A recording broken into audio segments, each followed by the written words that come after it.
할렐루야. 오늘도 12월 26일 주일 예배를 시작하겠습니다. 어제는 성탄절이라고 각각 교회마다 많은 행사들을 했을 것이에요. 한빛교회는 잠잠히 지나갔습니다. 사실은 기뻐해야 되지만 또 슬퍼해야 될 일이기 때문이에요. 성경적으로 우리 말씀에 비춰봤을 때 주님은 이 땅에 육체적으로 찬상하셨지만 이미도 죽으러 이 땅에 오신 것이죠. 우리에게는 축복이지만 예수님의 그 인생에는 고통의 시작이었던 거예요. 물론 우리가 인생을 살면서 고통스럽지 않은 사람이 아무도 없어요. 그 모든 것을 다 깨닫고 또 체휼하시고 또 연약함을 짊어지기 위해서 육신으로 이 땅에 오셨습니다. 할렐루야. 이것이 우리에게는 소망이고 우리에게는 축복인 것이죠. 저 들밖에 한밤중에 양들의 잠자던 목동 천사가 전하여 주나신 소식 주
우리가 첫 유아기 때부터 교회를 다녔던 자들은 정말 크리스마스나 이 행사들이 지금도 내리에 선명할 거예요. 교회 다닌 게 무엇이 기억나냐 하면 아마 크리스마스 연극하고 찬양 부르고 또 돌면서 서로 축복해주고 이런 문화가 우리에게는 익숙해요. 그죠? 그것이 온 세상의 문화로 이제 바뀌어서 또 상술로 사용하는 사람도 있었고 또 잘못된 별 형상, 별을 추앙하는 우상 숭배하는 그런 잘못된 그르치들도 있었지만 분명한 것은 주님의 탄생을 우리가 다시 한번 기념하고 기억하는 일이란 거죠. 그게 날짜하고 시는 중하지 않아요. 인간이 정한 것뿐이에요. 근데 이 탄생이 그냥 공식적으로 어떤 날, 어떤 몇 월 며칠이다라고 해서 그냥 같이 절기로서 참여하는 것뿐이지 사실은 내가 주님과 처음 연합한 날이 주님의 탄생일이에요. 내 안에서 예배가 열리고 아멘. 주님과 합해지는 그날이 정말 주님의 탄생일인 거야. 그래서 점점 자라나서 그리스도의 충만한 분량까지 우리가 성화되는 신앙의 길을 가고 있는 것입니다. 아멘이죠. 아멘이죠. 그래서 성탄절 노래를 잘 안 했는데 오늘 해보죠. 기쁘다 구주 오신 만 백성 맞아라 온 교회여 다 일어나 다 찬양하여라 다 찬양하여라 다 찬양하여 구세주 현생했으니 다 찬양하여라 만물들아 다 화답하여라 다 화답하여라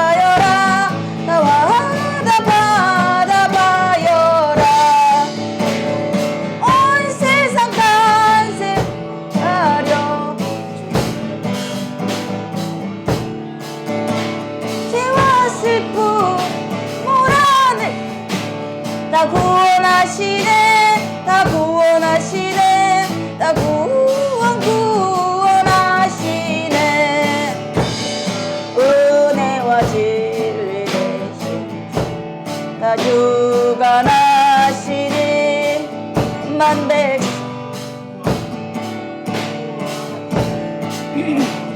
다 경배하여라 다 경배하여라.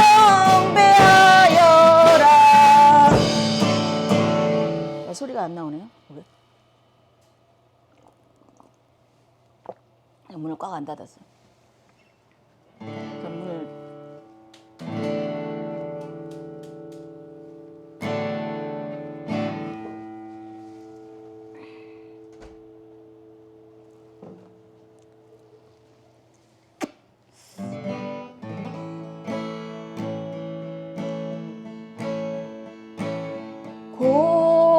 고요한 밤 거룩한 밤 어둠에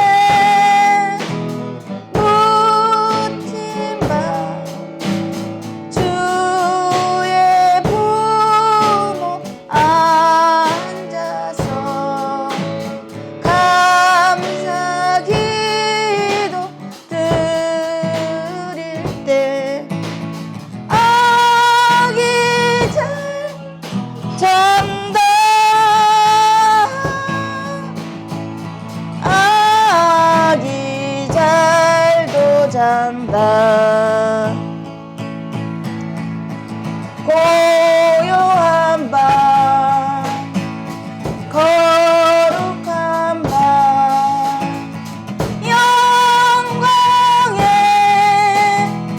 묻힌 밤 정군 천사 나타나 기뻐 노래 불렀네 왕이 나셨도다 왕이 나셨도다 고요한 밤 거룩한 밤 동방의 박사들 그의 얼굴 광채가 세상 빛이 되셨네 왕이 나셨도다 왕이 나셨도다 고요한 밤 거룩한 밤 주 예수 나신 밤 그의 얼굴 광채가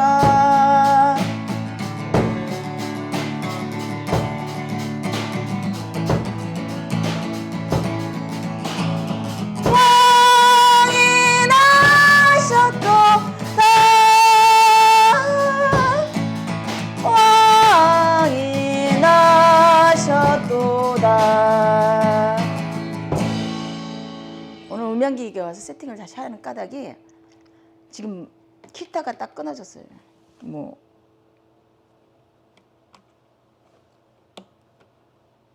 약이 없나 봐요. 약이 없어서 기타가 앰프를 안 통해 나가니까 마이크 소리가 커지는 거야. 근데 기타가 소리가 같이 나올 때 마이크가 줄어들더라고. 그래서 내가 착각 하나 했는데 맞았던 거야. 이게 출력이 약했던 거야. 마이크하고 기타를 같이 했을 때 출력이 약해서 그 부분에 대해서 이제 점검을 할 거예요. 그래서 오늘도 이제 기타 소리는 안 들어갈 건데 기타 소리가 아니라 음성이 더 커지죠. 그렇습니다. 어제 같은 밤에 고요한 밤, 거룩한 밤을 정말 우리도 이 나이 때까지 너무 많이 불렀던 찬양곡 같아요.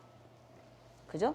물론 오류도 있을 수 있고 뭐 성경적인 거에 반할 수도 있지만 그 문화라는 것은 참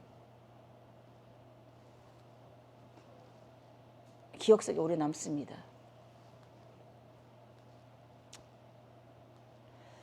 뭐 그냥 계속 같은 곡을 할까요? 어디 있죠?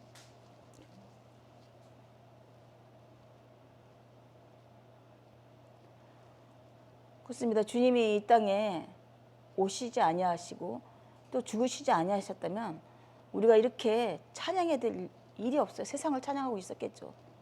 세상 문화에 흠뻑 젖어서 내 육신의 유혹에 쫓아서 멸망의 길로 가고 있었을 것인데 예수님이 오셨어요. 예수님은 사랑으로 오셨습니다. 오늘 말씀에 그 성성락 찬양 사역자가 있는데 우리가 한번 가봤었잖아요. 교회 안에서 그 두 세대가 같이 살아. 그때 조그만 아이가 하나 있었어. 5년 정도 됐나? 간지가? 지금 7살, 8살 됐으니까. 그때 아이가 있었는데 뭔가 이렇게 멍한 느낌이 들었어요. 순간 딱 봤을 때. 그리고서 지나는데 얼마 전부터 고백하기 시작하더라고요. 자기 아이가 중증 자폐아에 발달 지능 오늘 아주 사진하고 그 일대기를 참 그리고 싶지 않거든요. 또 그분이 또 자존심 하나는 정말. 근데 그걸 다 내려놓게 만드신 하나님. 그래서 딱 보면서 물론 찬양 사역자고 목회하는 부모 밑에서 우리는 교리나 교훈을 너무나 잘했어요. 구제하고 어려운 사람을 도와주는 거. 실상 그건 하나님이 원하지 않은 하나님에게 받으실 만한 합당한 그런 신앙의 태도가 아니었던 거예요. 내 의만 쌓는 일이었던 거죠. 그런데 하나님께서 정작 하나님 받기를 원하시는 사랑으로 행하라는 그 일을 그 집안에 두셨어요. 그 아이를 위해서 쓰리잡을 뛴다 그때 그랬었어요. 그렇게 왜 그렇게 많은 시간들을 해내했더니 그 아이와 장장 5, 6년간을 그 사실을 알고서 시간만 남아 아이하고 오만대 자극을 줄 수 있는 데를 찾아다니면서 그렇게 시간을 보냈대요. 5, 6년간을. 놀라운 기적이 일어났다 그래요. 우리는 하나님의 이적과 기적을 막 어떤 신분 상승이나 나의 어려움이 타파가 아니라 그 아이가 아빠라고 부른대요. 오빠. 눈을 맞춘대요. 이게 놀라운 그리스도의 말씀 기적이라고 말하니.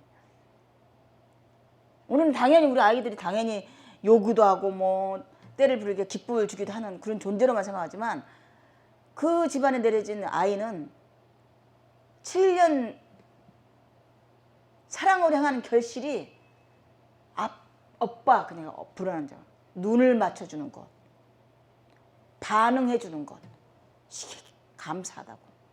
참 하나님이 이렇게 낮고 낮은 자리로 내려앉혀서 진리의 본질이 무엇인가 깨닫게 하십니다. 하물며 예수님께서 이 땅에 육신으로 이 땅에 오셔서 우리를 위해서 죽기까지 하신 그 사랑을 우리는 몸소 깨달아서 또 행하라고 말하는 거예요. 사랑으로 행하라.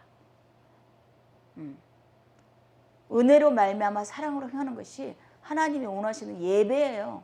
아멘이죠.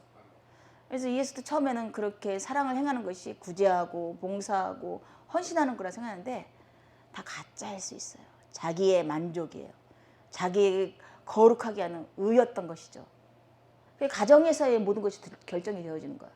속썩이는 자식을 위해서 정말 사랑으로 행했는가? 속썩이는 부부간의 사랑으로 행했는가? 이거부터 하나님이 달아보시는 거죠. 아멘. 저울추를 달아보시는 거예요. 오늘도 이런 묵상 가운데 내 모습을 바라보길 원합니다. 너무나 부족하고 부족했어요. 정말 주님의 사랑으로 말미암아 우리가 온전하게 이 땅에 육신을 사는 동안에 사랑을 행하길 원합니다. 아멘. 예수님은 사랑이라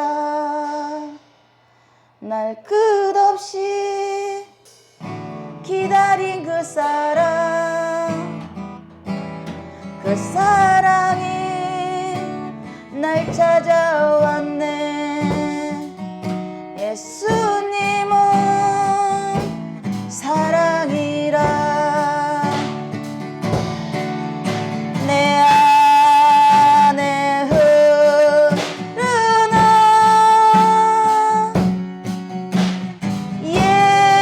예수의 보혈 온 세상에 흘러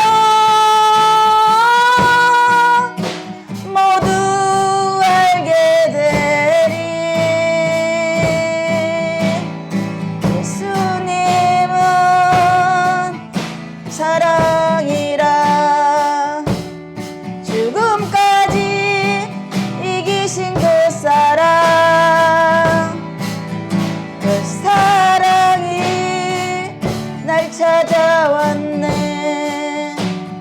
예수님은 사랑이라. 다시 한번 고백합니다. 예수님은 사랑이라. 생명까지 내어준 그 사랑, 그 사랑이 날 찾아왔네. 예수님은 사랑이라면 내 안에 흐르는 예수의 보혈 온 세상에 흘러 모두 알게 되리. 예수님은 사랑이라. 죽음까지 이기신 그 사랑, 그 사랑이 날 찾아왔네. 예수님은 사랑이라. 온 흐르는 예수의 보혈 온 세상에 흘러 모두 알게 되리. 예수님은 사랑이라. 죽음까지 이기신 그 사랑, 그 사랑이 날 찾아왔네. 예수님은 사랑이라. 한치의 거짓도 없습니다. 예수님이 이 땅에 오신 건 사랑이었고 또 우리를 위해서 죽으신 것도 사랑이었어요. 사랑으로 행하라. 아멘이죠. 바울조차도 그 많은 헌신을 했건만 결실을 딱 하나 만들어줬죠. 오네시모. 정말로 바울 선생님을 사랑했어요. 내 생명을 고준 그 사랑으로 행한 그 일만 위로를 줬어요. 아닌가요? 우리가 가만히 신앙생활이지만 내 안에 위로가 되는 일들이 있어요. 어떤 일은 부담으로 오고 어떤 일은 위로가 와요. 어마어마한 하나님의 위로가 넘쳐요. 사랑으로 행했을 때 그런 일들이 놀라운 충만한 힘이 나 안에 오시는 거야. 그 성령 하나님께서. 아멘이죠. 그래서 모든 각양각색의 어떤 목사님도 사역을 막 그냥 힘있게 펼치시려고 저 지방 내려가시 하셨는데 사모가 뇌졸중이 와서 마비가 온 거야. 아무것도 할 수가 없는 거야. 10여 년을 그거를 하면서 하나님이 몸소 사랑으로 행하는 것, 예수님이 죽기까지 우리 사랑하는 그 사랑으로 그 집안을 구속하셨어요. 은혜가 넘치는 거야. 세상에는 실패한 것 같고 세상에는 보잘것 없겠지만 하나님은 그곳에 충만한 사랑의 은혜를 내려주신 거야. 그랬기 때문에 가능했던 거야. 어제도 보니까 조울증 딸을 기코 어떻게 감당치 않아서 죽였어요. 우리가 육체로 내 의로 사랑을 행할 수 결말은 그것밖에 없는 거죠. 하나님이 주시는 넘치는 사랑이 아니면 그런 일들을 이겨내지 못해요. 감사함으로 찬양하지 못합니다. 그 찬양 사역자가 아이가 7살 됐을 때 크리스마스 기적이라고 오늘 올리면서 자기 과거사를 이렇게 보면서 아이가 이제서야 눈을 맞춰주고 오빠라고 해주고 그러기 위해서 간지를 하루에 3시간씩 하는 그 훈련을 했대요. 남보다 반응이 늦어서 이게 육체로 습득하던 일이 늦어서 몇 년간을 하루에 2시간씩 간지럼 태우는 그를 아이하고 했대요. 그렇게 감각을 줘서 믿을 만한 사람이란 것을 자각을 준 거예요. 하나님 우리한테 똑같은 일을 행하고 있다 생각해봐요. 우리는 너무 늦어요. 하나님 반응하지 못해요. 하나님의 예수님 사랑을 깨닫지 못해서 그거 아닐까요? 근데 놓지 않고 부모의 사랑이 그런 거죠. 아멘이죠. 이런저런 일을 구약을 통해서 아니 되어니까 직접 내려오셔서 내 아들을 내어놓으면서 구원을 이루신 거예요. 아멘이죠. 놀라운 사랑 아닙니까? 무엇을 사랑이라고 부여해야겠어요? 오늘 말구에 나시고 모든 자들을 절기로 지키고 있는데 하나님은 그 절기조차 미워할 수 있어요. 진정한 본질인 사랑이 없는 그런 삶들은 하나님이 미워하는 절기들이에요. 아멘이죠?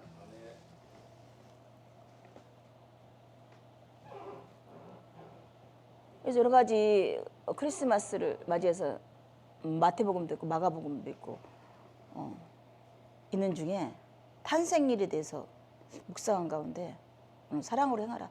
주님께서 아버지께서 우리를 사랑하심으로 사랑으로 행하신 일이 예수님을 보내신 일이란 거죠. 아멘이죠?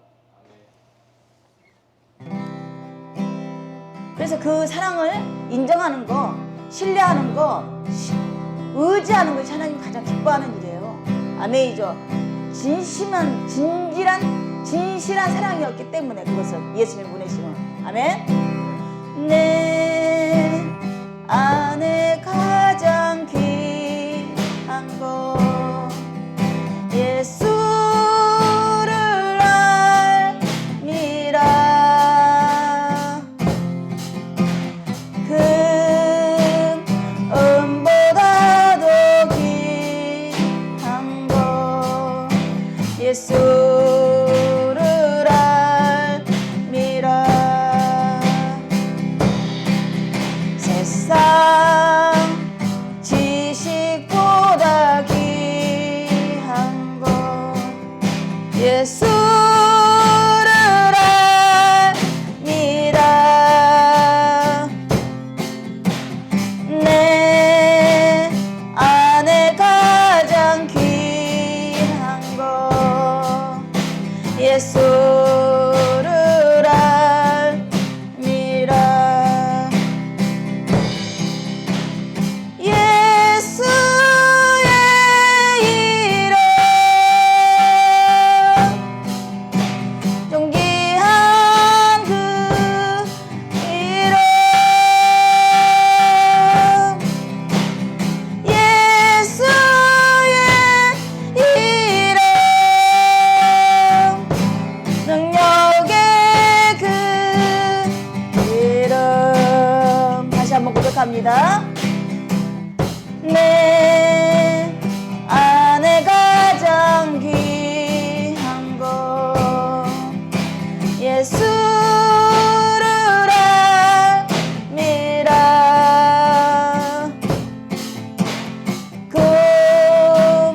금보다도 귀한 것 예수를 알미라. 세상 지식보다 귀한 것 예수를 알미라.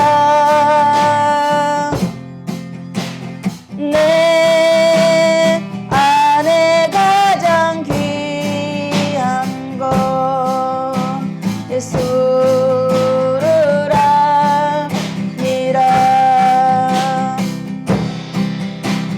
예수의 이름 존귀한 그 이름 예수의 이름 능력의 그 이름 예수의 이름 예수의 이름 존귀한 그 이름 예수의 이름 능력의 그 이름. 하나님 나라는 말에 있지 않냐고 능력에 있다 했습니다. 예수의 이름에 능력이 있으면 믿으십시다. 능력의 그 기도해 주세요.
놀랍지 않습니까? 예수님에게 벌써 오셔서 죽으신 지 2000년이 넘었는데 우리가 알고 있잖아요. 찬양하고 있잖아요. 송축하고 있잖아요. 능력이 아니에요? 능력이에요. 어떤 상황에도 예수님만 찬양할 거잖아요. 그죠? 예수님만 믿고 우리가 이 땅의 삶, 신앙의 삶을 마칠 거잖아요. 그죠? 네, 능력이에요, 능력. 그래서 누구에게는 모든 탄생은 축복받아야 돼 마땅해요. 근데 어저께 이제 보니까 남편 모르게 남편한테 아이 낳은 거를 들킬까봐 어떻게 모를 수가 있죠. 애를 낳는데 그 아이를 버렸어요. 낳고서. 그게 이제 걸렸는데 그래서 죽었죠. 이렇게 추운 날에 탯줄도 자르지도 마차 따르지도 못하는 아이가 저주받은 탄생이네. 그 아이는 태어나지 말았어야 될 탄생은 없는데 너무나 요즘에 사회가 병폐해서 축복받지 못하는 탄생들이 너무 많아요. 그래서 어떤 목사님은 그렇게 버려지다 죽는 아이들도 많아서 창고를 만들어서 그렇게 하지 말고 여기다 갖다 놓으면 우리가 잘해서 입양을 보내든지요. 그렇게 해서 뭐 하루에도 왜냐면 미성년자 뭐 여러 가지 뭐 장애가 있는 아이들 그래서 참 귀한 일을 한다고 생각해요. 아이 받는 그 창고를 만들어서 또 아이가 추울까봐 거기다 옹기를 넣어서 집어넣으면 그래서 많이 가서 봉사하다고 그러는데 가볼까 하다가 거리가 좀 멀더라고. 정작 그런데 우리 주님께서는 주님의 탄생은 이 땅의 모든 사람들이 혹은 믿는 사람들조차도 기뻐할 일이 아니었어요. 어떻게 보면 저주의 탄생이었던 거야. 육신으로 보자면. 왜 그러죠? 그러니까 마태복음을 한번 읽어보니까 예수 그리스도의 나심에 대해서 이제 마가복음은 그렇게 됐죠. 예수 그리스도의 나심은 이러하느니라. 마태복음 1장 18절. 그의 어머니 마리아가 요셉과 약혼하고 동거하기 전에 성령으로 잉태된 것으로 나타났더니 그의 남편 요셉은 의로운 사람이라 그를 드러내지 아니하고 가만히 끊고자 하여 이 일을 생각할 때 주의 사자가 현명하여 이르되 다윗의 자손 요셉아 내 아내 마리아 데려오기를 무서워하지 말아라. 그래서 다윗의 자손으로 예수님이 나신다는 이 막연한 전통을 유대인은 지금도 믿어요. 그거를 말씀을 이루기 위해서 다윗의 자손 요셉을 그냥 아비로서의 호적에 올려준 것 뿐이에요. 아멘? 그리고 성령으로 잉태해서 하나님의 생명이 그 안에 들어가신, 완전한 생명이 들어가신 거죠. 사랑의 생명이. 하지만 하나님께서 이스라엘을 삼민 백성을 삼았으므로 그 말씀이 변개치 않기 위해서 다윗의 사슴 요셉을 발레자로 삼아서, 아멘, 그 아들 요셉을 호적에 올려서 다윗의 자손이 된 거죠. 실질적으로 육신의 다윗의 자손이 된 건 아니잖아요. 그죠? 근데 오늘날도 그렇지 않아요. 이 땅에 그러니까 어떻게 와야 된다는 거죠? 다윗의 자손의 혈통 중에 누군가가 결혼해서 우리같이 아이를 낳는 그거를 메시아로 바라보고 있는 거예요? 왜 안 믿는지, 왜 이런 것들이 유대인들한테 수치로 느껴졌고, 아멘? 왜 수치로 느껴졌어요? 그러면 하나님의 그 위대함의 나심이, 그래, 한나 사람과의 관계에서 혈통은 다윗의 혈통을 받고 나와서 그가 순교함으로써 그래서 하나님이 일을 이룰 수 있다고? 그런 자들은 많아요. 그잖아요? 다니엘을 그 새 친구도 하나님의 말씀을 따르자고 순교하는 지경까지 이뤘고, 수많은 또 각각 나라의 신앙이 들어갈 때 얼마나 많은 자들이 숨겼는지 몰라요. 그런 태생의 숨겼는데 다윗의 자손 요셉이라는 자를 세워서 그 호적에 올림으로써 하나님 말씀을 이루신 거예요. 아멘. 그래서 그 다윗의 자손 요셉이야, 내 아내 마리아 데려오기를 무서워 말라. 그에게 잉태된 자는 성령으로 난 것이다. 예수님의 나심은 이래, 성령으로 나십니다. 그래서 마가가 그 부분에 데오들을 각하에게 보냈는데 맞는 사실이었지만 부스터를 시켰던 거죠. 우와, 이 신은 특별한 신이구나. 믿어서 그 복음을, 예수를 받아들인 게 아니라 많은 신상 중에 좀 특별한 탄생이 있네? 신비롭네? 뭐 여러 가지 신화들을 들어보니까 이적과 기적을 행하네? 홍해의 요단강을 건너네? 이 신이, 느부갓네살 황제가 너의 신이 크도다. 그 많은 신 중에 너의 신이 크도다. 이렇게 받아들인 거예요. 그러니까 아덴에 가서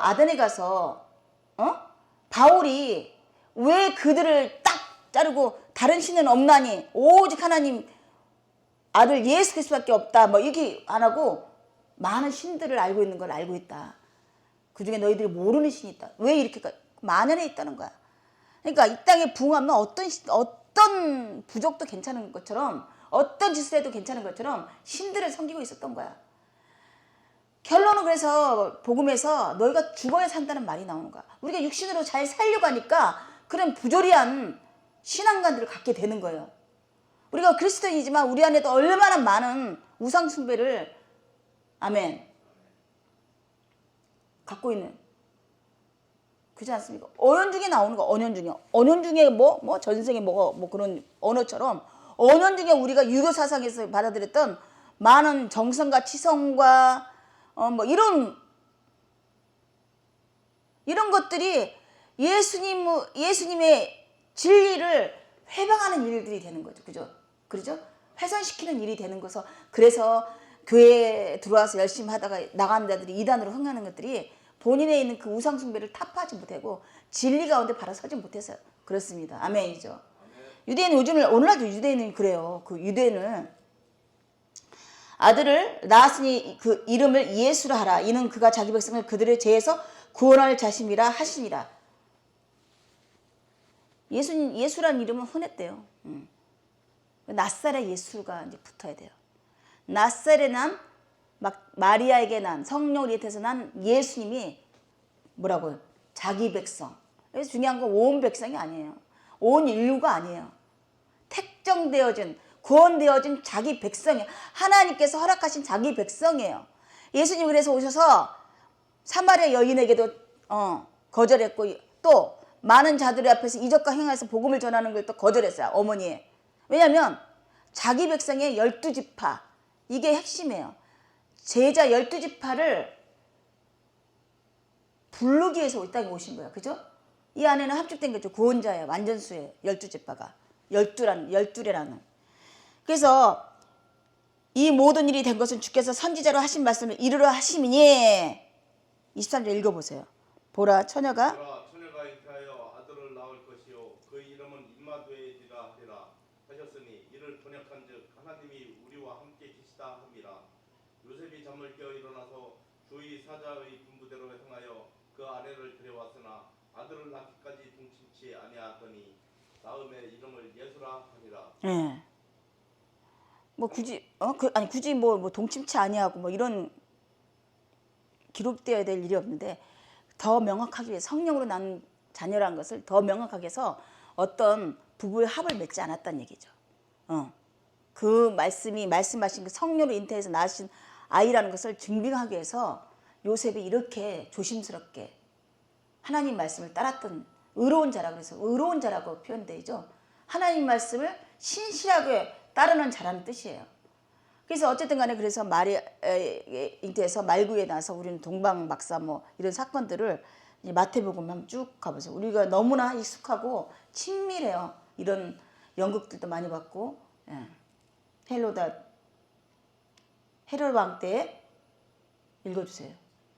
헤롯 왕 때 예수께서 유대 베들레헴에서 나심에 동방으로부터 박사들이 예루살렘에 이르러 말하되 유대인의 왕으로 나신 이가 어디 계시뇨? 우리가 동방에서 그의 별을 보고 그에게 경배하러 왔노라 하니 헤롯 왕과 온 예루살렘이 듣고 소동하니라. 왕이 모든 대제사장과 백성의 서기관들을 모아 그리스도가 어디서 나겠느냐 물으니 가로되 유대 베들레헴 이오니 이는 선지자로 이렇게 기록된 바 또 유대 땅 베들레헴아 너는 유대 고을 중에 가장 작지 아니하도다. 내게서 한 다스리는 자가 나와서 내 백성 이스라엘을 목자가 되리라 하였음이니이다. 이에 헤롯이 가만히 박사들을 불러 별이 나타난 때를 자세히 묻고 베들레헴으로 보내매 이르되 가서 아기에 대하여 자세히 알아보고 차근 내게 구하여 나도 가서 그에게 경배하게 하라. 박사들이 왕의 말을 듣고 갈새 동방에서 보던 그 별이 문득 앞서 인도하여 가다가 아기 있는 곳 위에 머물러 섰는지라. 저희가 별을 보고 가장 크게 기뻐하고 기뻐하더라. 집에 들어가 아기와 그 모친 마리아의 함께 있는 것을 보고 엎드려 아기께 경배하고 보배함을 열어 황금과 유향과 모략을 예물로 드리니라. 꿈에 헤로데게로 돌아가지 말라 지시하심을 받아 다른 길로 고국에 돌아가리라. 예. 지금은 십자가 추리에 예전에는 그 십자가를 다녔는데 요즘에 점점 좀 더 별 형상을 이때도 점성술이죠. 별을 보고 점을 치는 것. 이게 예전부터 애굽의 그 뭐 흥행했던 일들인 거죠. 또 동방박사들 또 동방박사가 어디예요? 동방이면 아시아 쪽에 또 이런 미신들이 많았던 거야. 단순하게 이제 하나님께서 그런 자연 형태를 통해서 동방박사가 예수님을 찾아오는 과정을 그려서 예수님 나심을 포커스로 마태는 이렇게 포커스로 딱 맞췄단 말이죠. 근데 어느덧 별을 쫓아서 별 예수님이 새벽별이라고도 해요. 빛나는 새벽별이라 하는데 이 본뜻이 뭐예요? 그거는 몰랐을 때나 그러지만 예수님은 메시아며 왕으로 이 땅에 오셨다. 자기 백성을 구원하러 오셨다는 뜻이 있는 거잖아요. 그죠? 예수님이 나서 예물 드린 것은 이는 베들레헴의 작은 고을에서 나신 이가 자기 백성을 구원하기 이 땅에 오셨다는 뜻이 이게 더 부스트 돼야 되는 문제 아니에요? 이게 본질이잖아요. 그죠? 근데 어느덧 별을 보고 맞춰서 별을 쫓아서 하나님은 이 땅에 사는 문화와 그들을 갖고 있는 가치관을 사용해서 일도 일으키긴 하세요. 근데 너무나 그런 쪽으로 치중한 사람들이 또 특별히 있어. 성경도 너무 교훈, 절기, 역사, 그게 뭐라고 해요? 허탄한 족보와 끝없는 족보와 허탄한 신화에 창념치 말고 항상 배우고 항상 쫓아가는데 진리에 도달치 못한다. 그러니까 우리가 이게 단막단막 이 예수님 나심의 동방박사의 사건을 놓고 너무나 막 상상이 그려지잖아요. 그러나 어떤 영화를 보면 어떤 엑스트라 같은 역할로 끝나야 되는데 이게 이제 주점이 되어버린다. 크리스마스나 동방박사가 별을 쫓아서 그랬더니 지금 크리스마스 딱 별이 딱 떴네. 그러니까 무슨 의미예요 그게 도대체? 그 무슨 뜻이에요? 뭔 뜻이에요 그게? 뜻을 알겠어요? 별이 어쩌다고? 하나님이 피조물에 불과한 거고 띠끌만도 못한 존재들이에요 그것도. 별이 어쩌다고 별이. 별하고 예수님하고 뭔 상관이 있어요? 사람들이 별 보면서 예수님 생각해요? 이 땅에 왕으로 나신 것을 인정해요? 아니잖아요. 그래서 삼가 조심해야 돼요. 특별히 믿는 자들은. 아멘이죠. 정말 조심해야 돼요. 마리아의 성녀 잉태하심을 성당에서는 얼마나 교묘히 사용했고, 상술로 또 추리 같은 거면서 별을 얼마나 이용해 먹고, 자꾸 진리에서 벗어나는 일들을 인간들이 해요. 미혹한 영이 쓰여서 쫓아가게 돼 있는 거죠. 어쨌든 간에 예수님의 나심이 이러한 걸 우리는 너무나 다 알고 있어요. 모르는 사람들도, 교회 다니지 않은 사람들 다 알아요. 너무나 막 익숙하게. 이게 기뻐해야 될 일인지 모르겠어요. 어떤 이는 바울은 이게 나쁜 일로 했든 잘못된 일을 했든 어쨌든 예수만 드러나는 것이 내게 유익된 일을 하는데 사실은 그렇진 않아요. 하나님이 능이 없어요? 전능함이 없느냐고. 과정이 굉장히 중요해요. 과정을 멸시하면 안 돼요. 과정이. 어떠한 일을 행하더라도 결과만 좋아. 이런 사람은 패망하게 돼 있어요. 아멘. 아름답지 못해요. 그래서 말합니다. 그들이 떠난 후에 주의 사자가 요셉에게 현명하여 이르되 헤롯이 아기를 찾아 죽이려 하니 일어나 아기와 함께 그 어머니를 데리고 애굽으로 피하여 내가 내게 이르기까지 거기 있으라. 예수님의 출생을 보니까 출생의 과정 중에서 유아 때는 애굽에 있었던 거군요. 말씀을 이루기 위해서 그랬대요. 환영받지 못해요. 하나님의 백성들에게 환영받지 못해요. 하나님의 백성이라는 자처한 자들에게 메시아이신 예수님은 환영받지 못해요. 한생 때부터 환영받지 못했어요. 아멘이죠. 예수님이 죽으신 때도 무리들이 그를 죽이자고 소동했어요. 오늘날은 어떨까요? 여전히 마찬가지예요. 다른 복음을 전하고 다른 복음을 쫓아가면 여전히 예수님을 전한 자들을 핍박하고 포마시키게 돼 있어요. 아멘이죠. 여전히 어제나 오늘이나 동일하게 하나님 말씀을 운행하고 계시는 거예요. 아멘이죠. 한치 오차도 없이 운행하고 계셔요. 그래서 애굽으로 갔을 때 요셉이 일어나서 밤에 아기와 그 어머니를 데리고 애굽으로 떠나니 헤롯이 죽기까지 거기 있었으니 이는 주께서 선지를 통해 말씀하신 바 애굽으로부터 내 아들을 불렀다. 이런 말씀을 이루는 것을 마태는 정통적인 그 히브리 문화에 습득을 했기 때문에 모든 이 일어난 일들을 말씀과 접목시킨 거야. 왜 애굽에 가서 살았지? 왜 이방인 나라인데? 이런 사건이 있어서 이랬는데 찾아보니까 말씀을 이루기 위해서 그렇게 하셨구나. 그러니까 애굽이 헤롯 왕이 나쁜 사람이야. 어떻게 그렇게 할 수가? 이게 아니라 더 한 단계 넘어가서 헤롯이라는 인물을 통해서 아이를 피해서 아이를 애굽에 들어가서 살게 한 까닭은 말씀을 이렇게. 그러니까 마태는 이런 일들이 일어나는 것을 왜 일어날까를 말씀을 통해서 확인 절차를 꼭 하시는 거야. 아멘. 이런 신앙이 필요합니다. 그래야지 우리가 육에 속하지 않게 돼요. 신앙이 땅만 바라보는 그런 신앙이 되는 게 아니에요. 아멘이죠. 말씀을 이루기 위해서 애굽으로 쫓겨났다. 왜 그가 우리를 핍박하냐? 메시아 왕으로 하는데 이렇게 안 해요.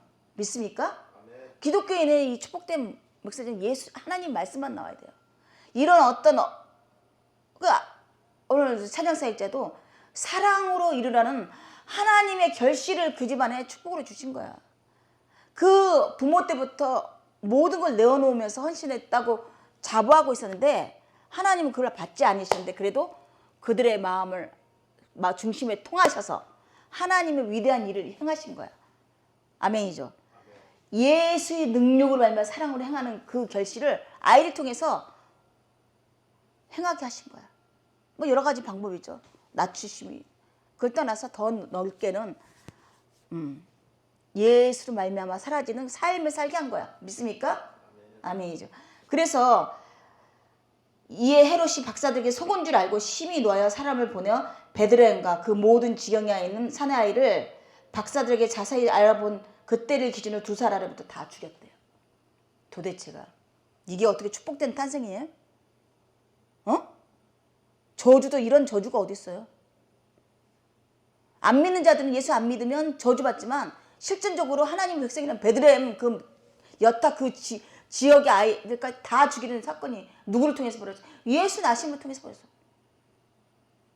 한 군데는 축복이요, 탄생이요, 뭐 복이지만 한 군데서 어떻게 해요? 한 군데는 어떻게 해요?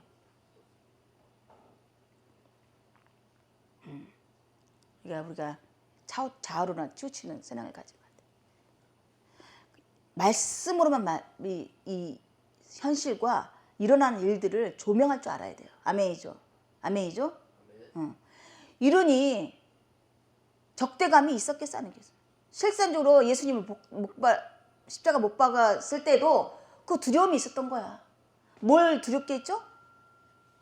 로마에 반항하는 반란군을 치부당해서 저들의 자리를 유지 못할까 봐 대제사장과 바리새인 기득권 세력들이 조장을 한 거죠. 저렇게 무리가 많이 쫓아가면 그 책임을 자기네들한테 물을까 봐. 아멘이죠. 해가 돌아올까 봐. 연기 빨라서 그러네. 그 일반인들도 막 그냥 너도 나도 다 호응을 했죠. 아멘. 지금 제가 이게 생각하면서 그 베들레헴 좀 넘어가요. 그래서 알려줘요. 그러면 예수님을 원수로 생각하겠어? 안 하겠어요? 낯을 말지. 너 왜 나와갖고 내 새끼까지 내 모든. 만약에 믿지 않은 자가 성경을 보면서 아니 예수가 이게 한번 태어나니까 이게 주변에 수많은 죽음을 불러일으켰네. 또 예수 믿는다고 해서 많은 자들 죽음으로 이끌었네, 순교하러. 또 오늘날은 예수 때문에 내가 모든 삶을 포기하겠다라고 막 그러네. 예수님이 뭐가 좋다는 거지? 육체적으로 이걸 설명하면 안 되는 거야. 육신적으로 이거를 우리에게 유익이고 복이라고 말하면 이건 언밸런스가 나는 일들이에요. 정확하게 핵심을 짚고 있는 사람들은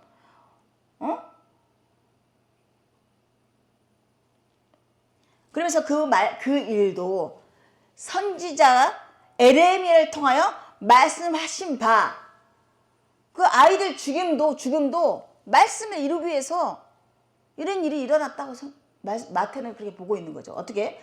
라마에서 슬퍼하며 크게 통곡하는 소리가 들리니 나엘이 그 자식을 위하여 예고하는 것이라. 그가 자식이 없으므로 위로받기를 거절하였노라. 사실 이거하고는 뭔 상관이 있어야지만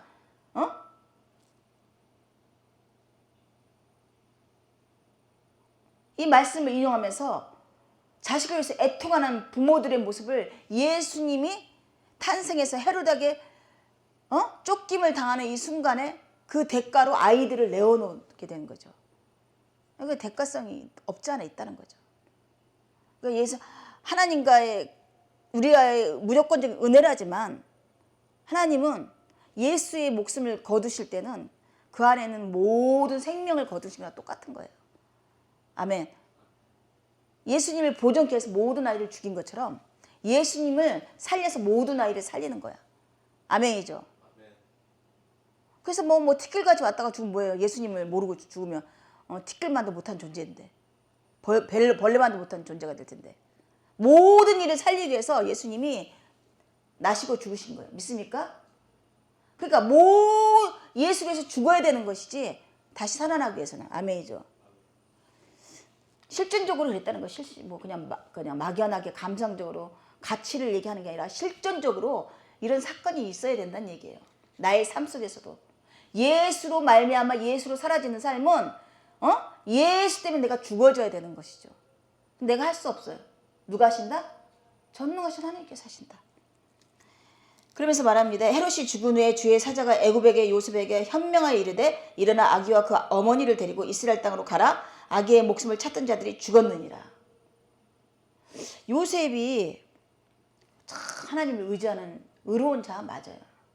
어떻게 이게 결정하는 모든 사건들을 하나님 말씀에 따라 의뢰하면서 말씀에 따라 삶을 살 수 있었는지 요셉만 포커스를 해봐요.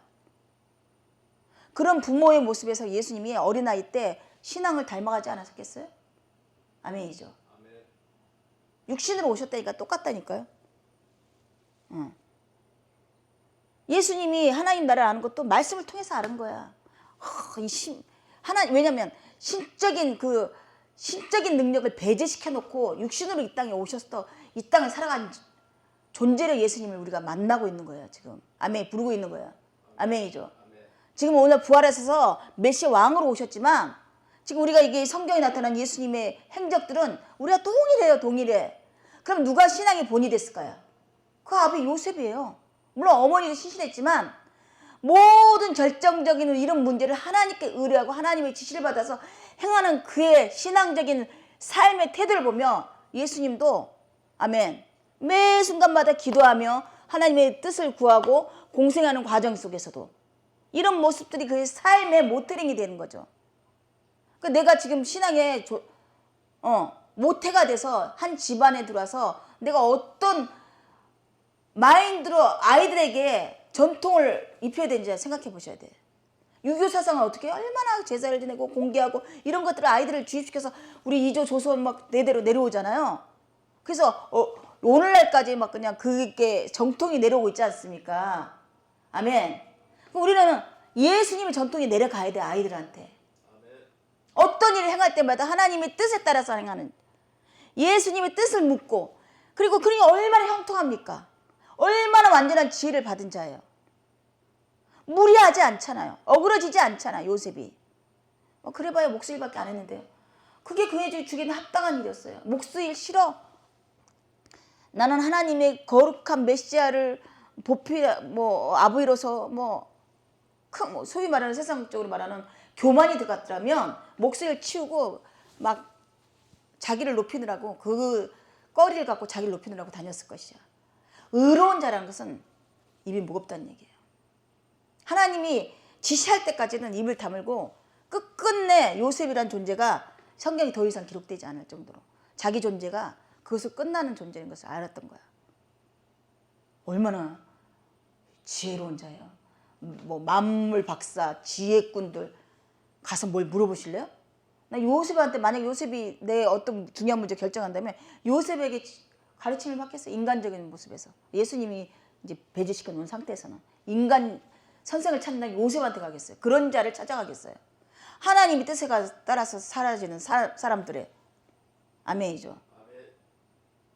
우리는 이제 그래서 그 만민 제사장을 세우셔서 직접 주님과 동행하며 하나님 뜻을 물을 수 있는 그런 존귀한 자가 됐다는 거 사실 잊지 마셔야 돼요.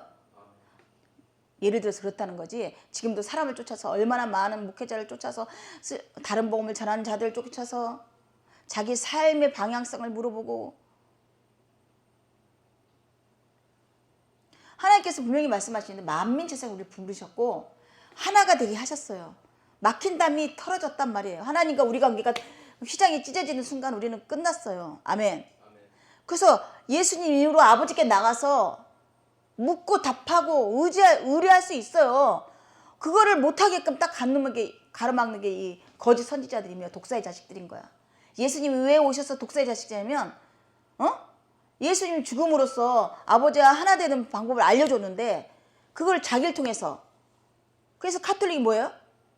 면죄부 팔아보는 사건이 있었고 또 고해성사하는 사건이 생겼고 또 헌신하면 또 뭐 갈 수 있는 방법. 인간들이 얼마나 어리석은지 몰라요. 그런 인간들 쫓아서 해답을 얻게 온다면 당장 버리셔야 돼요.